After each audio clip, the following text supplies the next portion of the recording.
que le principe est très simple. Je vais faire une intervention d'une... Je pense que le principe est très simple. Je vais faire une intervention d'une... La question c'est de savoir... Félix était marionnette. Félix, c'est quelqu'un que la Kabylie utilise. Nous nous battons contre la Kabylie.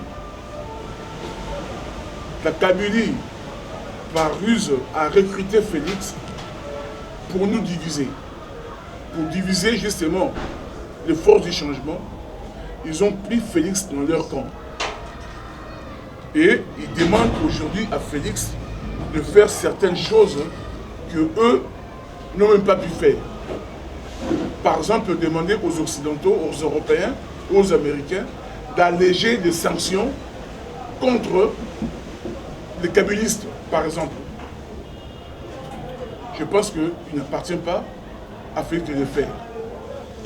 Dans un gouvernement, comment dirais-je, donc Kabila a nommé, enfin, a désigné le Premier ministre Ilunga qui est là, un gouvernement où il y a 60 ministres, qui est énorme, sont 5 à peu près, sont 6, un gouvernement où Kabila a plus de 40 ministres, et non pas de moindres. Ils ont la justice, ils ont la défense, ils ont beaucoup de ministères de souveraineté. Ils ont, comment dirais-je, le Parlement, donc l'Assemblée nationale et le Sénat.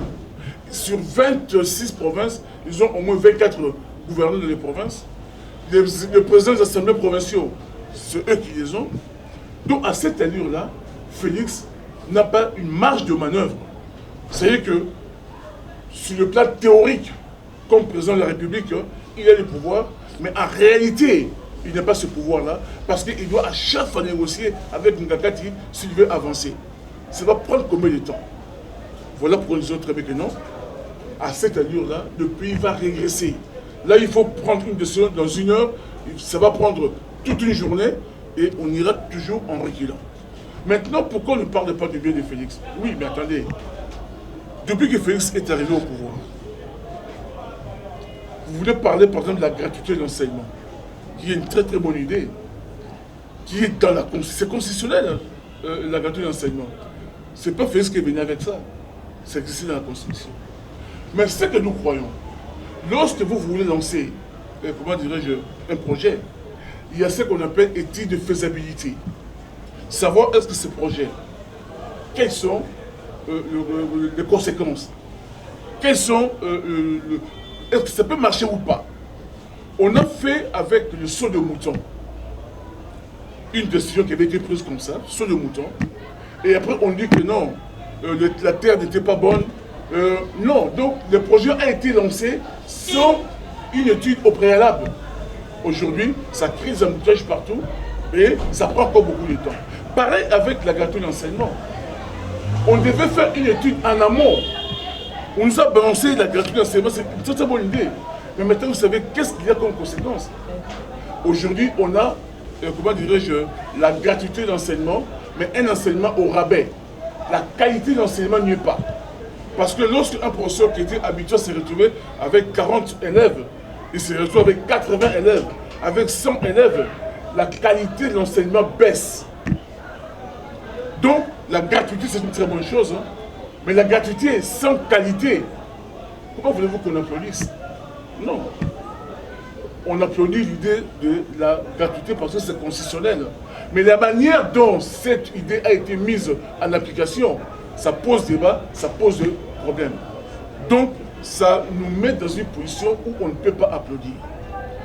Et à part là, je ne sais pas quelles sont les autres décisions prises par Félix que nous devrions applaudir. Aujourd'hui, par exemple, on nous dit que oui, il a libéré des prisonniers. Mais Edi Kapel, il est toujours en prison. Pourquoi on ne libère pas Edi Kapel? Pourquoi? Parce qu'il y a certains prisonniers qui sont là, Félix ne peut pas toucher. Ce n'est même pas un combat de la Mouka. Le peuple a élu un président. On a volé la voix du peuple. On a mis quelqu'un d'autre. Le peuple, justement, continue à exiger sa victoire. À cette allure-là, en 2011, c'est plus pareil. Le peuple a voté, était disséqué. On a volé la victoire du peuple. On a mis Kabila. 2018, le peuple a voté Martin. On a volé la victoire. On a mis Félix. Mais à cette allure-là, on va couper jusqu'où? Donc c'est le peuple qui est dépossédé de son choix, de sa souveraineté. Il élit quelqu'un, on met quelqu'un d'autre. Il dit que moi j'ai choisi telle personne, on met une autre personne. Ça ne doit pas continuer comme ça. C'est pourquoi nous avons dit que le mois est venu de mettre fin à cette histoire-là. Donc le combat pour la vérité des urnes, c'est un combat qui est perpétuel, qui continue, qui est permanent. Maintenant, vous avez dit qu'on a senti, peut-être avec le président Moïse Katumbi ou avec le président Bemba, il y avait une sorte de léthargie. Je vous le concède, vous avez peut-être raison. Mais là maintenant, le président Mozito va prendre la présidence justement de Lamuka. Ben, on verra ce qui va se passer. Et je pense que le mois est venu où vraiment Lamuka sera sur le terrain, où il y aura des actions de Lamuka, des actions de grande envergure, justement pour dire à l'opinion nationale et internationale que nous n'acceptons pas la fraude de ce qui s'est passé ici dans ce pays. Tout le monde dit que oui, c'est vrai, il y a eu fraude, mais attendez, mettons l'éponge, continuons. Il y a eu fraude. Oui, vous reconnaissez qu'il y a eu fraude, vous dites de continuer. C'est là où il y a la contradiction. Ah oui, mais c'est vrai, les gars bien été, mais qu'est-ce que tu veux? Toi, continue, gars. Mais toi, continue, pourquoi c'est les gars bien été? Nous disons que non, on ne continue pas. Les gens disent que voilà, mais le train, c'est combien marche? Prenez les trains. Non, on ne veut pas de ces trains-là. On ne veut pas de ces trains de la fraude. Donc, pour nous, seulement que notre combat continue. Ça peut prendre 2 ans, 3 ans, 5 ans, 10 ans. On continuera toujours à se battre pour que le peuple, lorsqu'il va décider qu'on ne lui enlève pas, qu'on respecte son choix, tout simplement. Nous voulons que les choix du peuple soient respectés. Et le choix du peuple à travers la vérité, à travers les urnes, doit être respecté. Aujourd'hui, Martin peut ne pas être là. Aujourd'hui, Bembaou ne peut ne pas être là. Nous continuerons, vous et moi, à nous battre pour que, aux élections futures, que la vérité des urnes soit reconnue, que les choix du peuple soient reconnus.